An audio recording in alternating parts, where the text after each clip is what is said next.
tracking and symbols, implants so tiny they fit into thimbles. Tiny spy cameras that watch while I sing.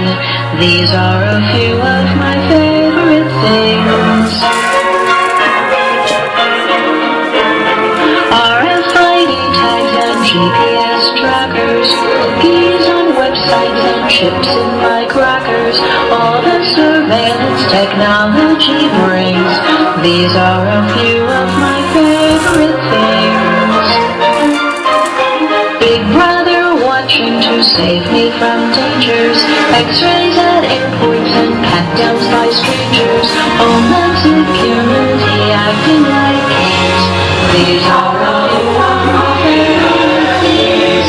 When I'm cornered, when I'm fed up, when I want to flee, I simply remember my favorite things, and then I don't feel so free.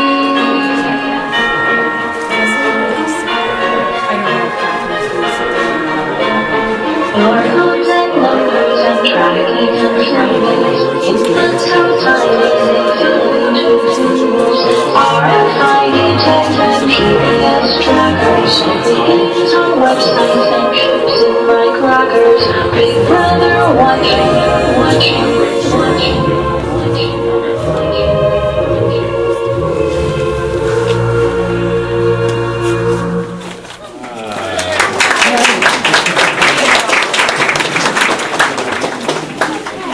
So I want to start out by thanking our sponsor for my trip out to San Antonio and also here to Austin. Startpage.com, the world's most private search engine. If you're not familiar with Startpage, it is the way to search Google privately. And we encourage all you guys to stop saying Google it and begin saying Startpage it. And my colleague, Katie Doyos, we're going to be talking about the battle that we've been fighting down in San Antonio.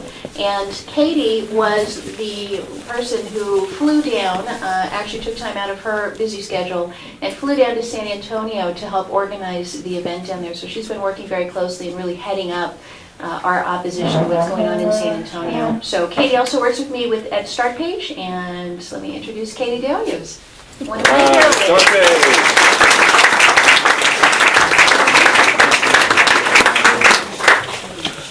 I didn't get to test the audio. I don't speak softly. Is it okay? How many of you were in San Antonio on Monday night? Yes. Oh, I remember. Yeah. Oh, yeah. You were definitely there. Well, again, yes. My name is Katie De Hoyos, and I came down from Dallas. So, hello, my fellow Texans. I also graduated from UT, so hello, fellow Longhorns. It's good to see you all. Welcome. Yes, so Katherine has asked me to come and help represent Startpage by discussing the filter bubble. And one thing I forgot to say, you're left-handed, so... Oh, just hit the space bar. Okay, Yeah. Just wanted to double check. All machines are different. All right, so we're going to be talking about the filter bubble. Has anyone heard of that concept before? Okay, good. You're going to learn tonight. So again, thank you also for those of you who choose to use Startpage. We really appreciate the fact that you have a choice and you make the right one. So we appreciate it. So the filter bubble, as you can see, once upon a time, the internet was a wide, open highway built for speed. But it was nearly impossible to navigate all that content. We needed help. That's where the search engine came in and became our tour guide and trusted friend. We loved our search engine. We loved the web. But then, slowly, over time, something changed. By asking questions all day long, we were unwittingly revealing our most intimate secrets. That's not my cell phone. Well, my boyfriend's using drugs. What's the penalty for cheating on my tax return? How do I patent my new top secret product? Shh, don't tell anyone. I'm pregnant. Suddenly, they were sitting on an unexpected gold mine of data. Yours. Wow. Huge amounts of data submitted directly by people about themselves. It didn't take long for the light bulb to go off. like my cell phone. Just it. Instead of just giving people information, search engines could use the search box to collect it, kind of like bait on a hook. Soon the data monster was eagerly consuming every search. Very few people were the wisest. That's about right. Before long, they began thinking of new ways to learn even more about it. I'm trying not to get upset. Let's do this. They added tracking cookies that followed us after we left their website. And you all have heard of tracking cookies before? Yes? Okay, Katherine will be able to tell you more about those. They gave us free email so they could read every word we wrote. And for those of you in this room, you know that free usually comes at a very high price. They created free phone services and then watched and listened to who we called. They put satellites in the sky to photograph our backyards. And for those of you who heard the show today that Katherine was on with Alex Jones, she gave a great vignette about that, how that all started. They drove down our streets and took pictures of our homes. Has anybody ever done a search to see if you see your house? Yeah. So what did they do then? So best-selling author Eli Pariser calls this personalized search zone the filter bubble. It means your search engine hand selects and personalizes answers just for you. Some people say they use the word tailoring, saying the results are tailored for their needs or wants or interests. Your world shrinks as the search engine shows you only what it thinks you should see. And for those of you who know a little bit about Google, you know that their objective is to have the mind of God, which they openly stated. And Eric Schmidt, the former CEO of Google, had also said that basically Google wants to know what you're thinking before you do. This is what you see. Over time, you become trapped in a bubble of your own prior interests. So this is a bubble you create yourself. When people ask a question, they expect to get the standard answer. But with the filter bubble, the answer is almost always rigged. It changes depending on who's asking. So, for instance, if you and I were to do a search on Egypt, you would get a different list of search results than I would, using a search engine like Google, Yahoo, or Bing, not with Startpage. Soon, instead of a superhighway, you're stuck in a rut. Pretty good. So the question is, why do they do it? They say all this personalization helps you. Plus, it lets them target you with ads. I think a lot of people look for efficiency, so they want a quick, speedy, I want to know exactly what I want right away. So that's what you think you're getting with personalization. So why wouldn't you want to let someone else blow your data bubble? It censors away alternative opinions. And this is something very close to many of your hearts and minds. It shrinks your brain. And it keeps you from thinking outside the box. So it leads to ignorance and isolation. And Katherine gives a really great example. Say you were to do a search on Monsanto.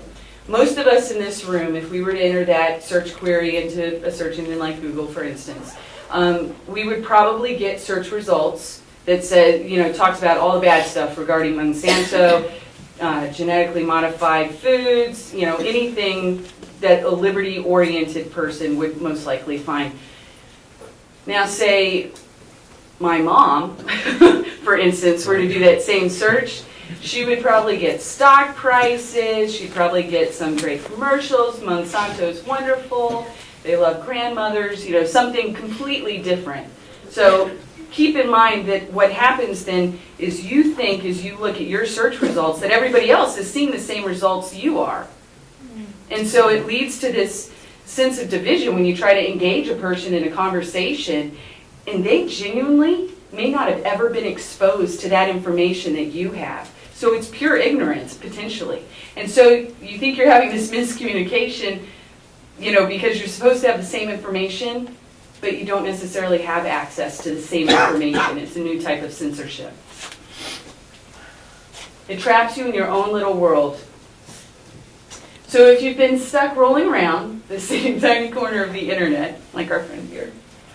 Kick the search engine spy out of your life, once and for all. Escape from the filter bubble. And Start Page can set you free. So, because we don't track you like that. We don't create since all your searches are private and anonymous and there are no tracking cookies and we don't store your IP address, we don't know who you are. So there's no bubble to create. So you really get raw search results. So that's what I like about Start Page. So hope you do too. Thank you all.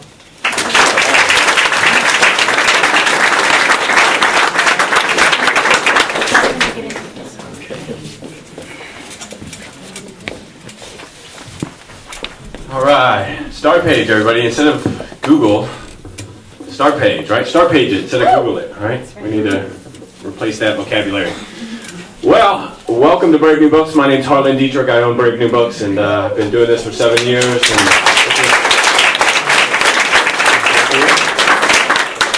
this is Catherine's second time with us, and just as amazing as a response as the first time. We have all these people here, and I think there's a lot of new faces, so that tells us that our movement is actually growing, and we're actually getting new people into the fold and aware of this information, so that's great. And speaking of information, how many people here heard about this event by listening to 90.1 here locally? So that begs the question, why the 3 people that didn't raise their hand, why aren't you listening to 90.1? What are you doing?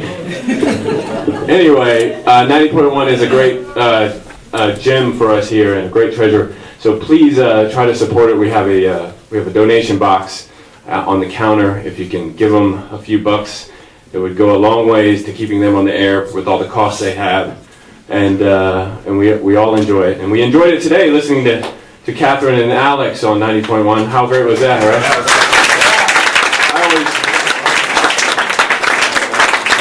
I always think of Alex sort of as one of the founding fathers of this movement, and I kind of think of Katherine as one of the founding mothers of this movement. And it's like fathers and mothers, you know, Alex can be sometimes a little hard on us, right? A little harsh, you know. The Bilderberg group, the bankers are organizing to take your property and your guns.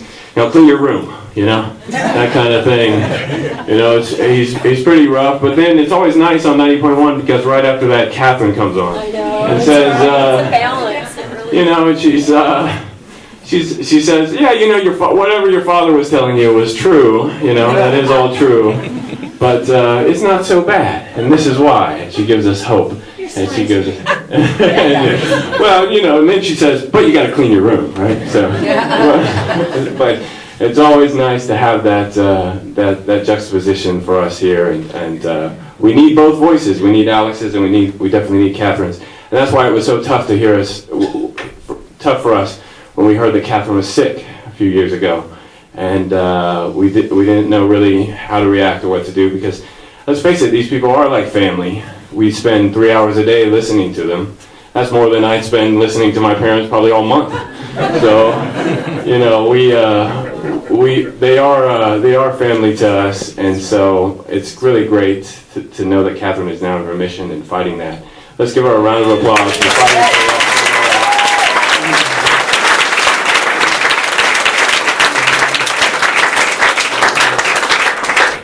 We all pray for her every day and hope she pulls out of this completely. But nobody wants to hear me talk, and so you all came here for Katherine and I. Let me go ahead and introduce Katherine. Dr. Katherine Albrecht is a privacy expert, an award-winning author, and local 90.1 radio broadcaster who helped develop StartPage.com, the world's most private search engine. She co-authored the best-selling RFID book, Spy Chips, and hosts a daily syndicated radio program from 3 to 5, Monday through Friday, on GCN, between Alex Jones and Free Talk Live. Katherine's efforts have put an end to human microchipping trials in the U.S., stopped the chipping of dogs in San Marcos, and slowed the encroachment of RFID abuses worldwide. Her latest campaign opposes mandatory RFID badges on school kids in San Antonio, Texas. So, right next door, guys, so we all need to get involved.